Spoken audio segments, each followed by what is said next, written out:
Buenos días. Em, yo soy la doctora Blanca María Jaime Suárez.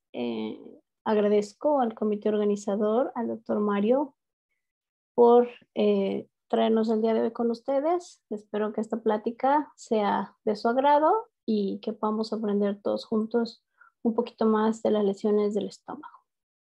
Bueno, hablando un poco de nuestra experiencia, se realiza en el Hospital de Oncología del Centro Médico Nacional Siglo XXI. Y bueno, yo tengo aproximadamente 10 años de trabajar en la radiología oncológica, en áreas específicas de tomografía y en área de mama principalmente. Y bueno, pues vamos a empezar el día de hoy. Bueno, como ustedes saben y recordamos, tenemos tres lesiones principales en el estómago. La que es más frecuente, que es el adenocarcinoma gástrico, del cual ya se platicó un poquito, representa el 95% de estas lesiones. En segundo tiempo está el linfoma de no-Hodgkin, entre el 1 y 7%, y el tercero son los tumores del estroma gastrointestinal, entre el 2 y 3%. Y bien, para todo esto tenemos que recordar la anatomía del estómago. Y bueno, lo primero de esto es saber, o bueno, más bien recordar que nuestro estómago tiene una pared con un grosor aproximado de 3 a 5 milímetros, dentro del cual tenemos 5 capas principales. La más interna, que es la mucosa, donde tenemos el epitelio, donde tenemos las células. La capa submucosa, donde tenemos vasos linfáticos. La capa muscular, que son 3, una circular, longitudinal y pues oblicua. Y dentro de estas, recordemos que se encuentran los plexos mientéricos, el plexo de Auerbach, que son los encargados de la motilidad gástrica, en nuestro caso. La capa subserosa y la capa serosa, que es la capa más externa. Ahora, en la tomografía computada, podemos ver 3 de estas capas. La más interna, que es de alta densidad, que es la mucosa. La capa intermedia, que es la muscular, que es un poco de menor densidad, y la más externa, que es la serosa, que también muestra una densidad. Y pues en este caso tienen que observar que el borde es bastante nítido y la interfase entre estas dos es muy marcada. Una área pues que corresponde a la pared y otra que es la grasa. Entonces es muy nítido. El origen histológico es la base de poder entender cómo se van a comportar estos tumores. El primero, el adenocarcinoma o carcinoma, ya que es un tumor de origen epitelial, pues se genera en la mucosa, en el epitelio. Hay ulceración, hay lesión y entonces se empiezan a generar las lesiones displásicas y el cáncer. El linfoma. El linfoma se genera donde existe tejido linfoide. Estamos hablando del linfoma gástrico específicamente. Y este linfoma se generan los linfocitos B de la submucosa. Y el tumor de Gis es un tumor de origen mesenquimatoso, que en algunos casos se denomina partelosarcomas y se genera en la muscular, específicamente en las células intersticiales de Cajal, que les denominamos marcapaso, o plexo mientérico o de Auerbach. ¿Por qué? Pues como les dije, son los encargados del movimiento y en estas células es donde se generan las mutaciones que dan lugar a los tumores de Gist. Ahora, de forma breve, histológicamente los adenocarcinomas se generan del epitelio, linfoma de linfocitos y los tumores de Gist son sarcomas. La localización muy distinta en la mucosa, submucosa y muscular, ya hablamos de ello. La presentación de estas lesiones, en el caso del adenocarcinoma, pueden ser lesiones en segmento, lesiones tipo masa o lesiones infiltrativas, que son las lesiones difusas, o linitis plástica, que llamamos nosotros. El linfoma generalmente es más segmentario, también puede ser difuso, pero la mayoría se presenta de forma segmentaria. Y los tumores de Gist sin duda van a ser lesiones masas de distintos tamaños. En el adenocarcinoma se dice que una lesión de este origen puede estar en un grosor de aproximadamente 2 centímetros.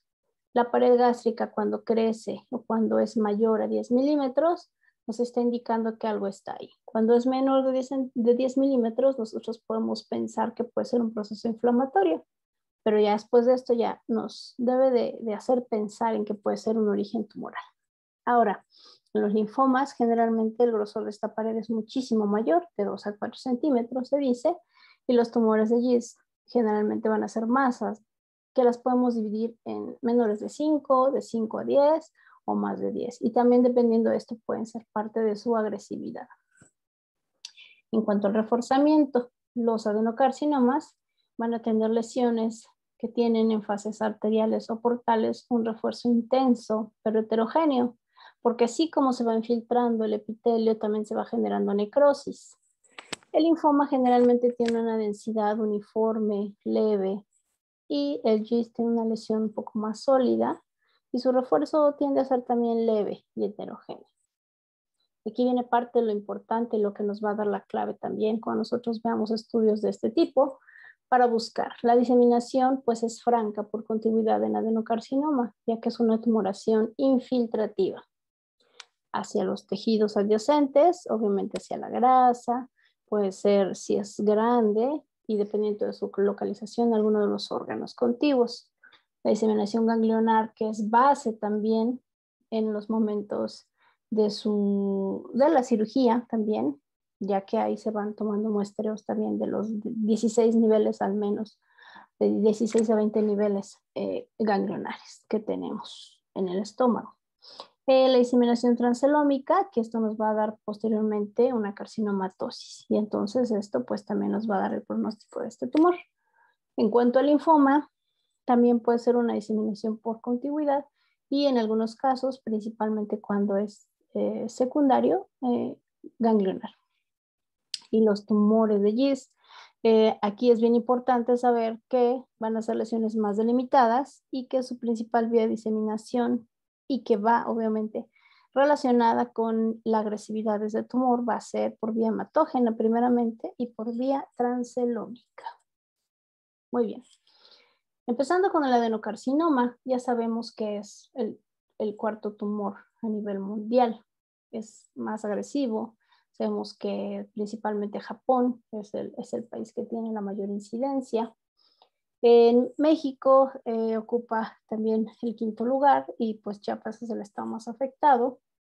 La relación sexo masculino-femenino generalmente es 2:1 y los pacientes se detectan entre 50 y 70 años, aunque en la actualidad tenemos varios pacientes, muchos pacientes con adenocarcinoma en edades más tempranas. Factores de riesgo, sabemos que el Helicobacter pylori y virus de Epstein-Barr van a ser importantes o un determinante para que se desarrolle el adenocarcinoma debido a las lesiones y erosiones e inflamación que se genera en la pared gástrica. Ahora, en cuanto a los segmentos gástricos, tenemos que la región fúndica y la región antral son los que mayor muestran una afección entre el 26 y el 30% y la región corporal entre el 13.5%. Bien, ¿qué hallazgos tenemos o vamos a buscar nosotros de forma dirigida en una tomografía computada multidetector? Bueno, primero que nada es importante saber que va a diagnosticar el 96% de las lesiones. Sin embargo, estas lesiones generalmente las vamos a encontrar en etapas avanzadas. Eso pues no es muy alentador. Entonces tenemos que intentar detectar, buscar para poder nosotros obtener estos diagnósticos en etapas un poco más tempranas y así poderle ofrecer a nuestros pacientes un mejor tratamiento, una mejor oportunidad. Bueno, la técnica también es algo importante. Debe de ser una técnica donde se realicen fases contrastadas, arterial, portal, venosa o al menos arterial y venosa, con reconstrucciones multiplanares y lo más importante, la distensión del estómago debe de ser con agua.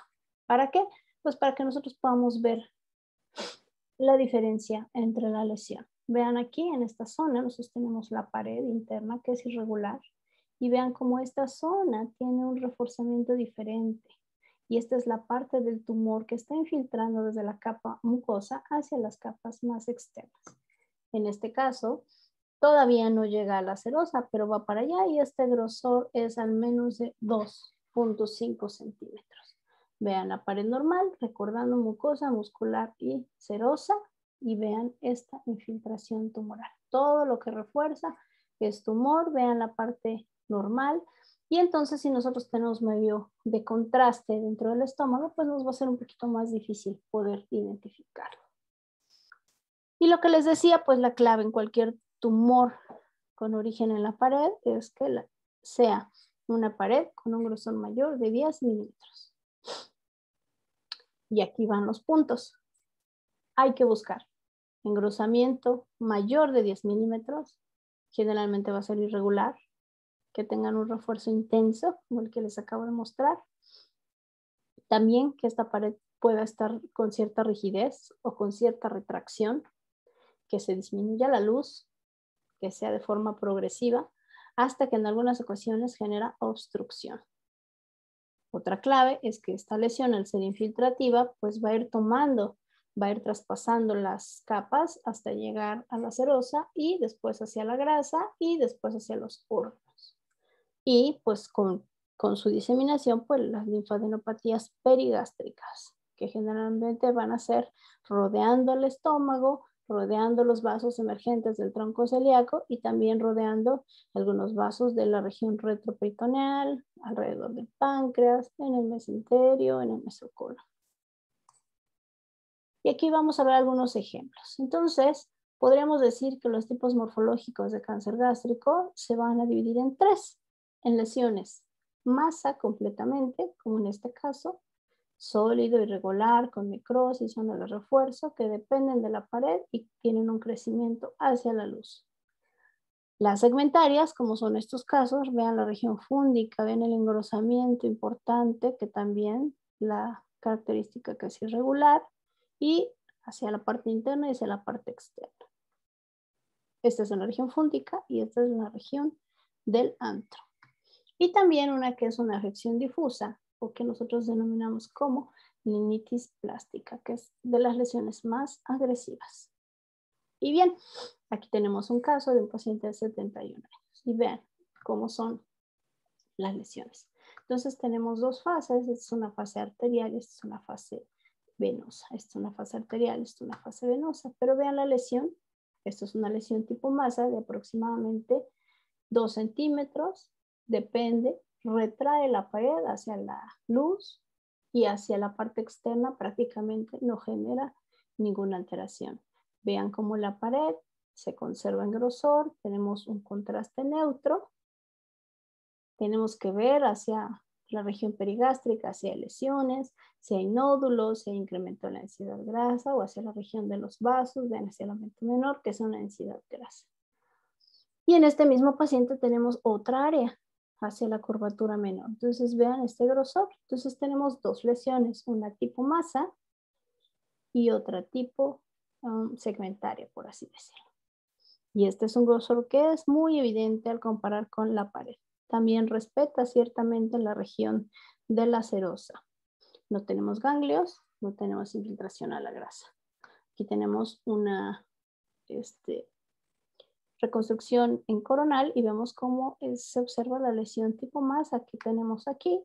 Y en este caso es una reconstrucción sagital donde podemos ver la lesión que se genera a nivel de la curvatura menor. Entonces vean, viene la pared, hay un engrosamiento, un refuerzo intenso, una retracción, pero al parecer está respetado todo lo demás. Este paciente se sometió a cirugía y bueno, prácticamente le hicieron una gastrectomía total y está en vigilancia. Este es otro paciente de 65 años con una lesión también tipo masa, pero de mayor tamaño. Entonces vean, genera lo mismo, una masa irregular hacia la luz, una interfase que aún se conserva ciertamente hacia la región anterior. Vean cómo crece, cómo retrae, cómo es irregular. Aquí no se observa tanto medio de contraste negativo, pero también es dado a veces por la dificultad de algunos pacientes para ingerir los líquidos. Si lo vemos en esta zona, y pues también vemos que ya ha transitado en esta reconstrucción, por ejemplo, ¿no? Lo que sí vemos aquí, y es importante, observen, nódulos, ¿sí? Estos nódulos ya están a nivel de aumento, a nivel de vasos. Y entonces, a pesar de que es una lesión que está creciendo hacia la luz, ya nos está generando una adenopatía redonda y sólida.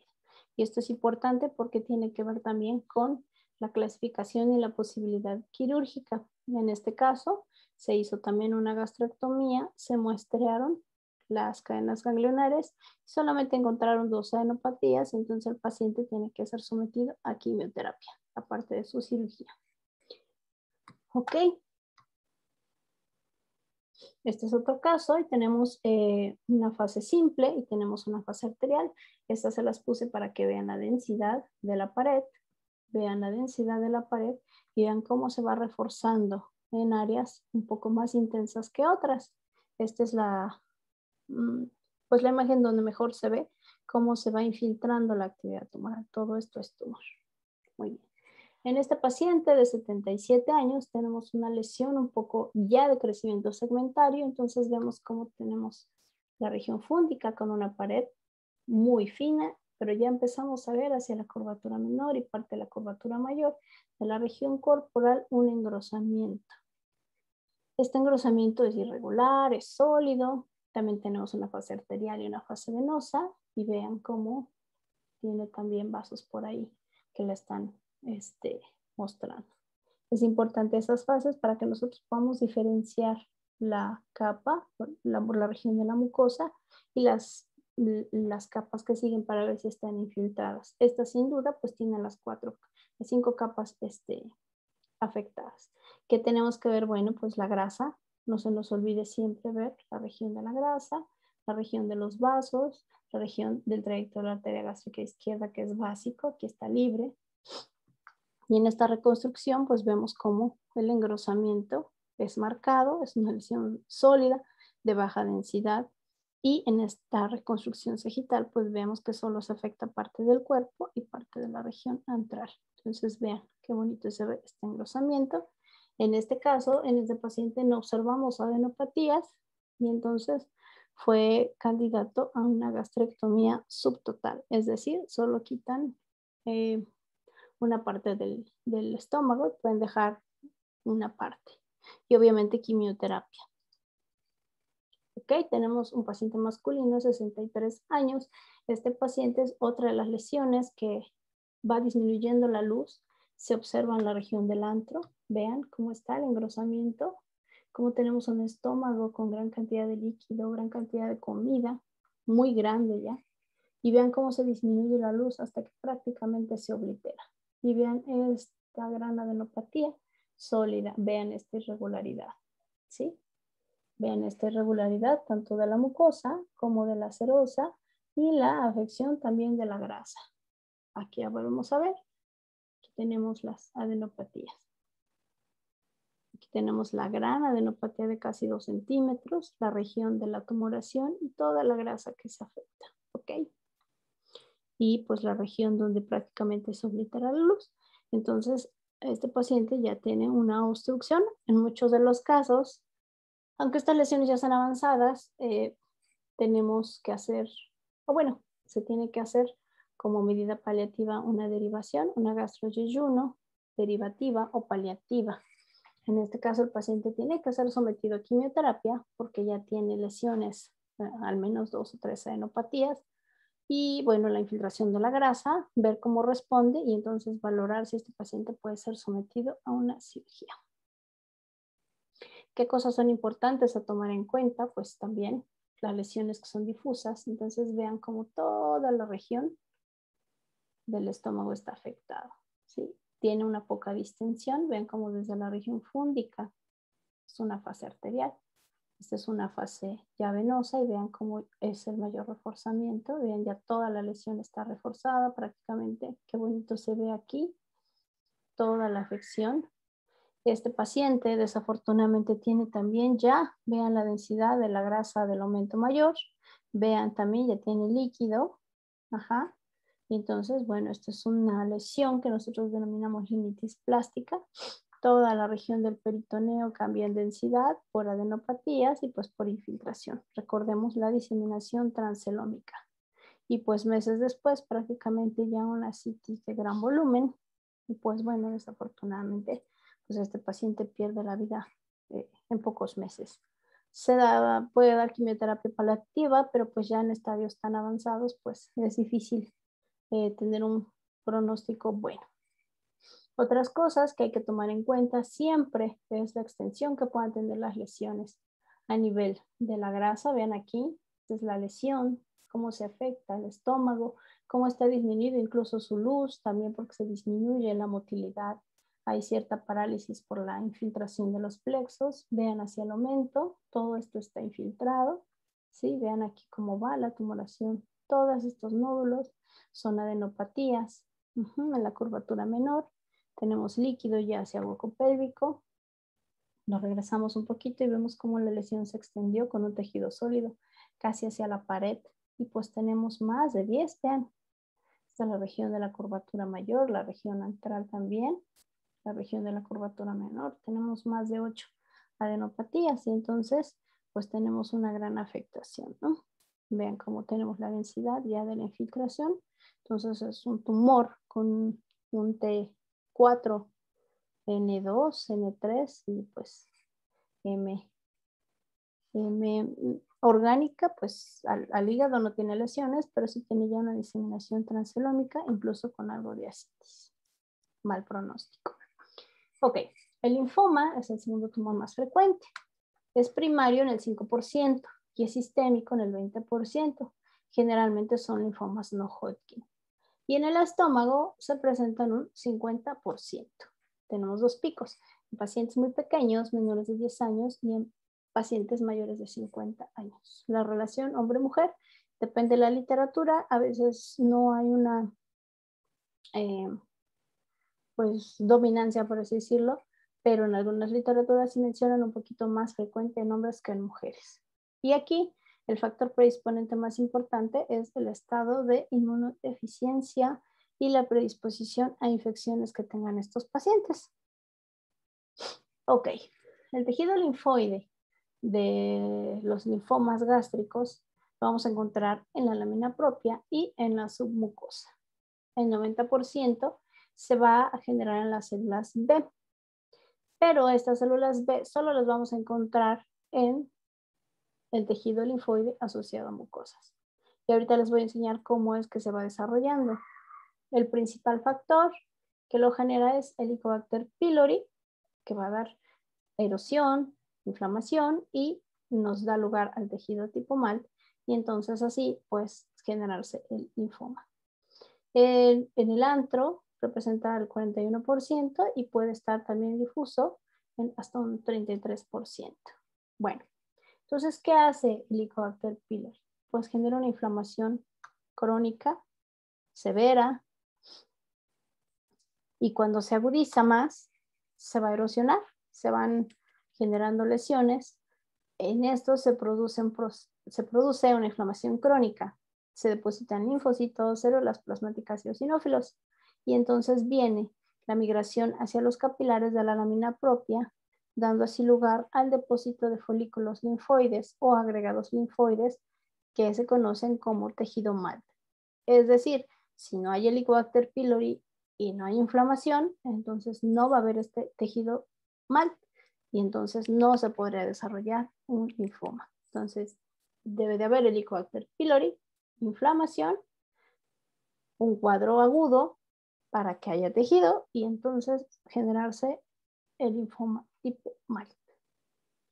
A diferencia de los linfomas Hodgkin o no Hodgkin, que son más sistémicos, este va a cursar más asintomático, ya que generalmente estos tienden a ser de bajo grado. Entonces, pues la sintomatología puede ser de dispepsia, dolor, plenitud, náusea, vómito, pérdida de peso.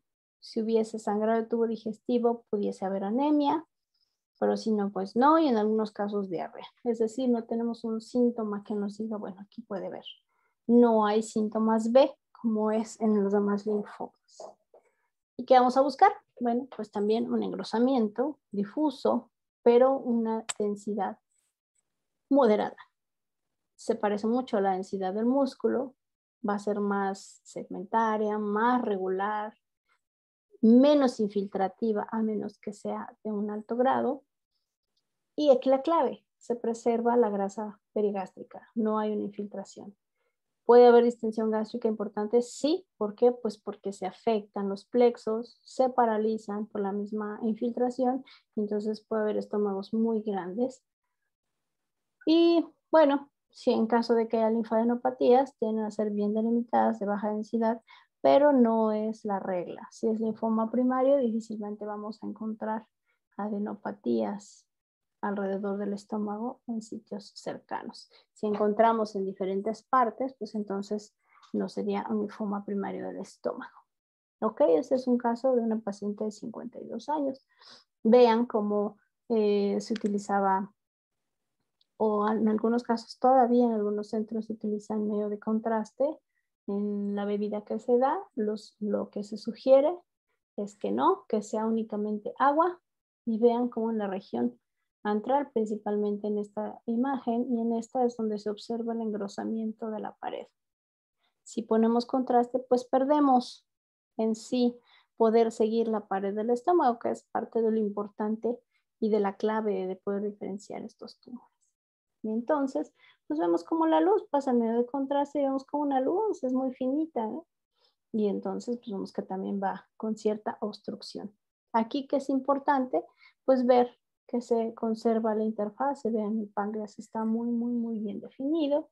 Aquí vemos el duodeno, vemos la vesícula, vemos el hígado, pero en ninguno de ellos vemos que se vea un aspecto infiltrativo.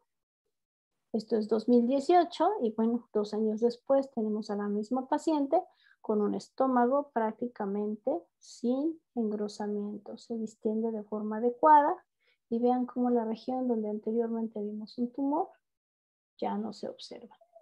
No vemos ninguna otra alteración, estructuras básicamente sin alteración. Ven el colon, ven la densidad de la grasa, vean los trayectos intestinales, los trayectos vasculares, sin ninguna alteración. Entonces prácticamente tiene pues una resolución con quimioterapia bastante buena.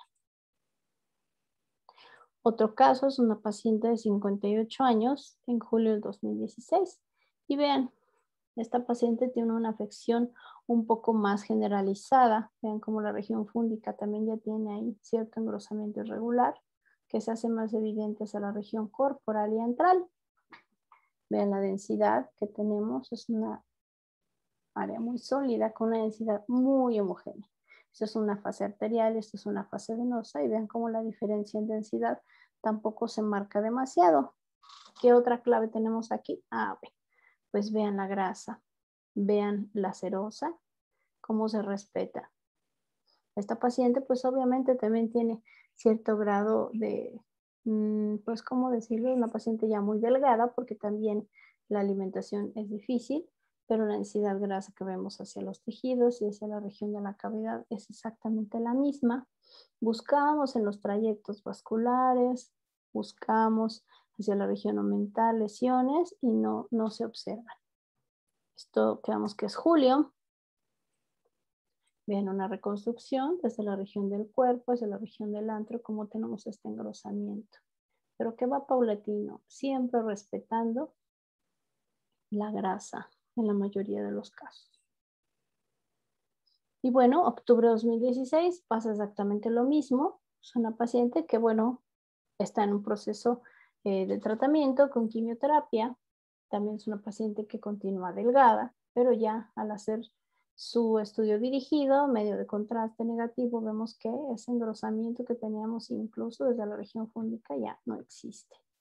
Vean cómo está aquí. Obviamente a veces la quimioterapia genera cambios en los niveles de urea creatinina y por los estudios se hacen simple, como es este caso, pero ya nos demuestran que no hay lesión donde anteriormente la había. Entonces ha evolucionado bastante bien. Este, sin embargo, es un paciente de 22 años que se le hizo un estudio en mayo de 2017. Paciente muy joven. Vean el engrosamiento. ¿Cómo se observa? Pared fina, pared gruesa, pared irregular, pared sólida. ¿Sí?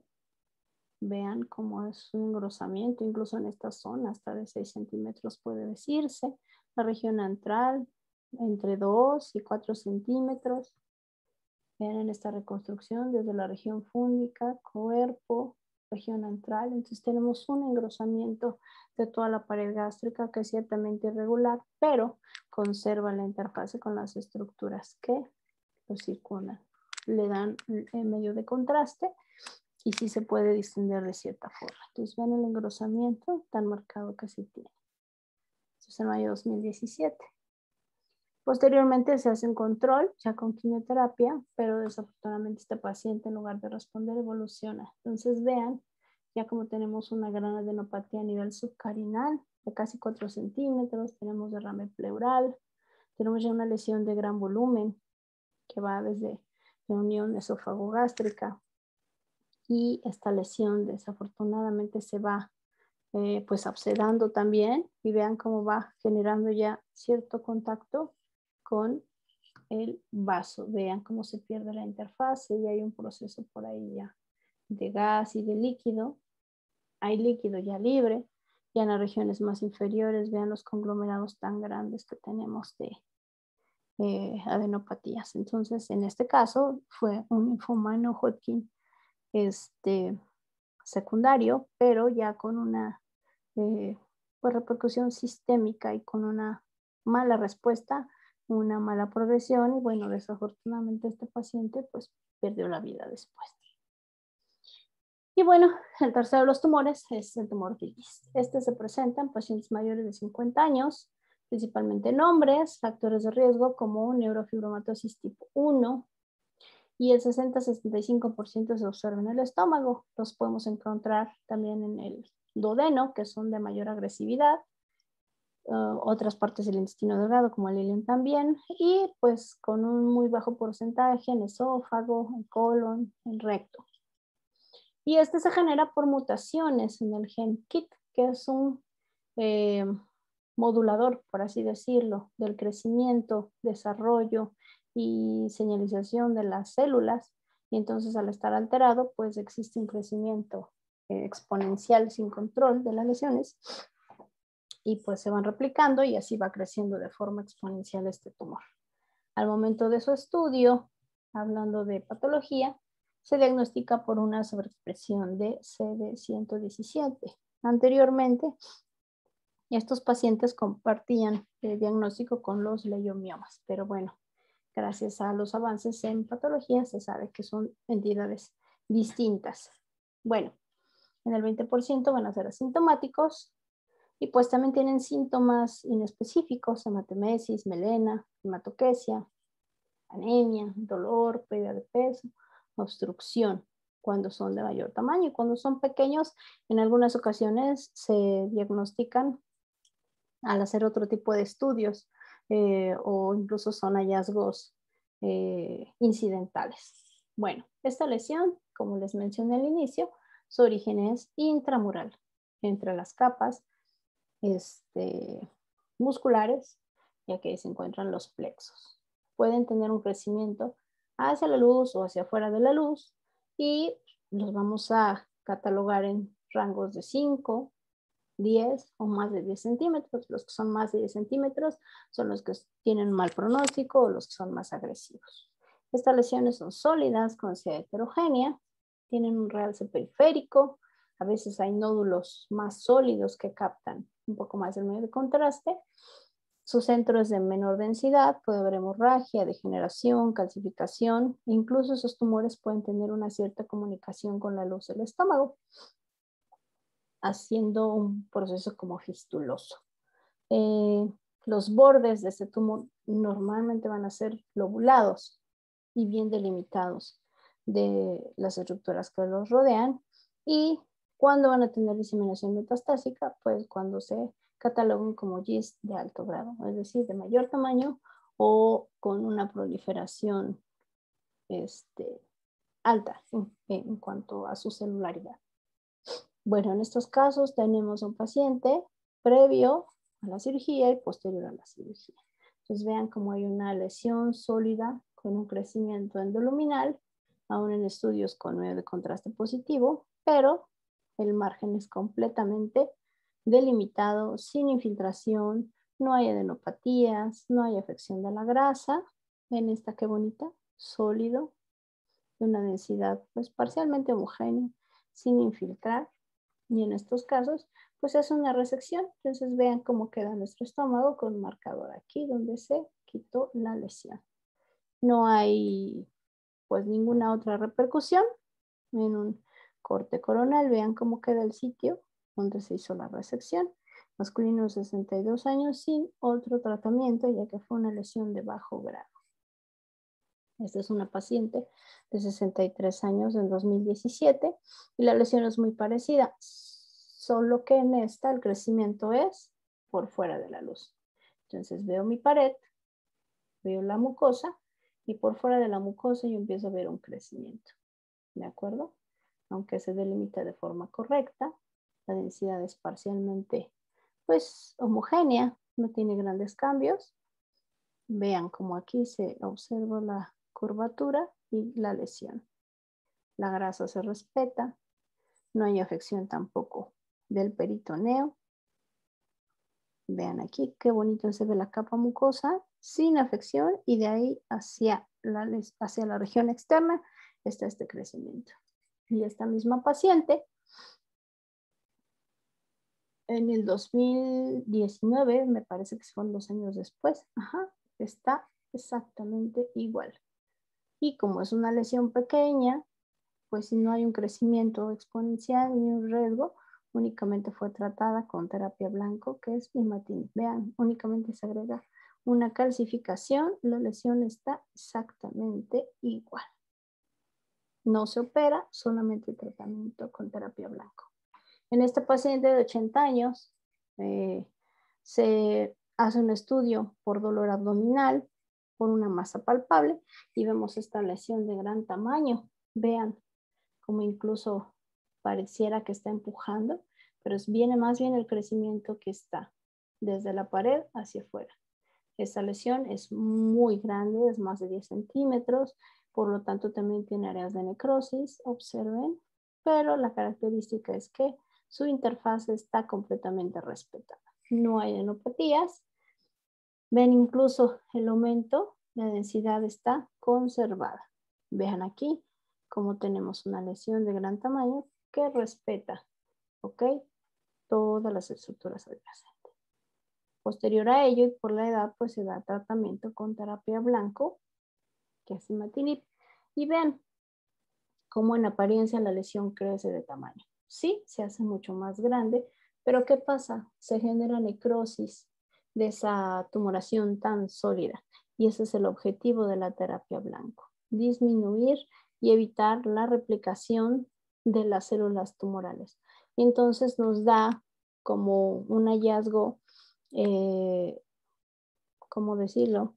Son los criterios, los famosos criterios de Choi, que nos hacen basarnos en el tamaño, la densidad del tumor después de haber recibido un tratamiento. ¿De acuerdo? Entonces, en este paciente hay una respuesta, sí lo vemos de mayor tamaño, pero principalmente con necrosis. Y eso significa que está respondiendo el paciente. Sí hay que vigilarlo, obviamente, de función renal y de todos los cambios citotóxicos que pueda generar la terapia blanco, pero va en respuesta y a veces pueden pasar 4 o 5 años con terapia blanco, a pesar de ser tumores que no son resecables por su tamaño, por el riesgo de ser operados.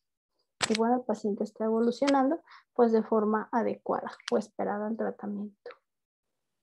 Este paciente fue operado por un tumor de GIST de alto grado, pero posterior a ello, miren, este es el sitio quirúrgico, la marca de la cirugía previa y vemos cómo hay tumor.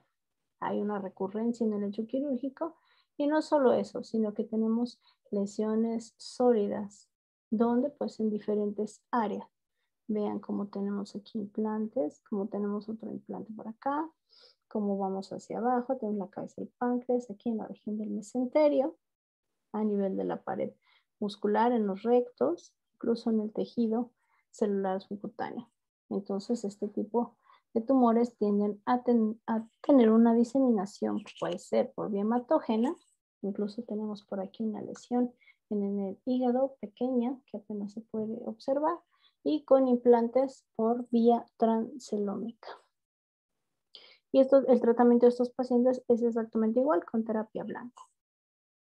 Y bueno, como parte de nuestras conclusiones, entonces tendremos que las lesiones van a ser adenocarcinoma, linfoma y GIST. La base de su diferenciación es su origen, mucosa, submucosa y muscular. Entonces, al tener una lesión en la mucosa, hay una irregularidad, hay un crecimiento que puede ser segmentario, puede ser masa, puede ser infiltrativo, difuso, con una pared de aproximadamente 2 centímetros, un refuerzo intenso, heterogéneo, irregular. Su diseminación es por contigüidad principalmente a la grasa o a los órganos, si llega a ser mayor. Ganglionar, primero la región que rodea donde está el tumor, si es segmentario, o de todo el estómago en las cadenas ganglionares, luego a través de los vasos del tronco celíaco, mesenterio, retroperitoneo también. Y pues la transelómica que nos da origen a la ascitis. El tratamiento, pues, si lo encontramos en una etapa clínica 2 o 3, puede ser quirúrgico. Si lo encontramos ya en una etapa clínica avanzada, pues será quimioterapia. El pronóstico generalmente y desafortunadamente va a ser malo, pero vuelvo a repetir, si lo encontramos en etapas clínicas tempranas, puede ser bueno, ya que puede haber cirugía y quimioterapia. Y entonces ahí está la base de que nosotros hagamos un examen más minucioso y más detallado de los hallazgos de este tipo de tumor. El linfoma. El linfoma ya vimos que se genera en la submucosa, que debe de existir Helicobacter pylori, inflamación, tejido mal y linfoma para que se genere esto. El engrosamiento es un poquito más homogéneo, su refuerzo es leve, su diseminación es a veces por contigüidad, como vimos el caso del joven que se volvió agresivo, se abscedó ese tumor, o ganglionar también cuando es de alto grado.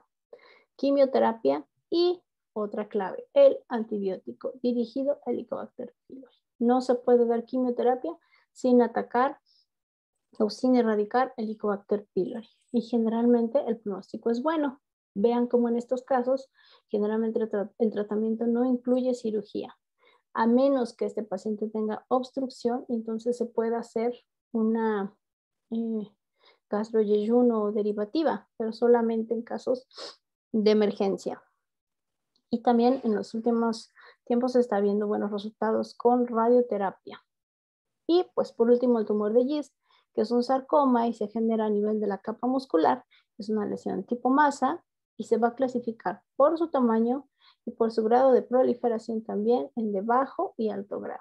Entonces los que generalmente son de alto grado van a ser las lesiones más grandes, más irregulares, con más necrosis o calcificaciones incluso. Su refuerzo es leve y heterogéneo y su diseminación, ojo, hematógena y transelómica.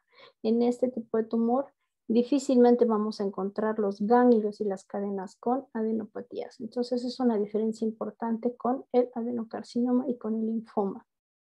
El tratamiento, si son lesiones menores a 5 centímetros, debe de ser cirugía. Cuando no sea posible por las condiciones del paciente o porque el tumor sea de alto grado, se debe dar terapia blanco, ver cómo está su respuesta y tal vez posterior a ello cirugía. Si no, terapia blanco, que es los inhibidores de la tirosincinasa o el imatinib. Y el pronóstico generalmente en pacientes con tumores de bajo grado va a ser bueno, hasta en un 80-85%, en las lesiones de alto grado.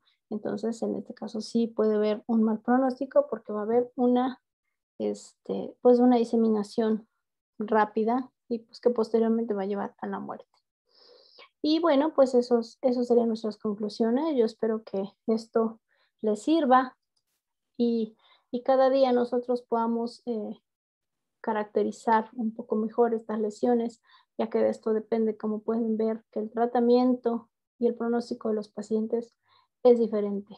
Y entonces siempre podemos darles una mejor posibilidad si nuestros diagnósticos son lo más acercados a la realidad y nunca olvidar que existen las categorías TNM para todos los tumores y en eso nos podemos basar. Y bueno, gracias nuevamente al comité organizador y pues esperamos vernos pronto por aquí y espero que esto para todos ustedes sea de gran ayuda. Muchísimas gracias y que tengan todos un muy buen día.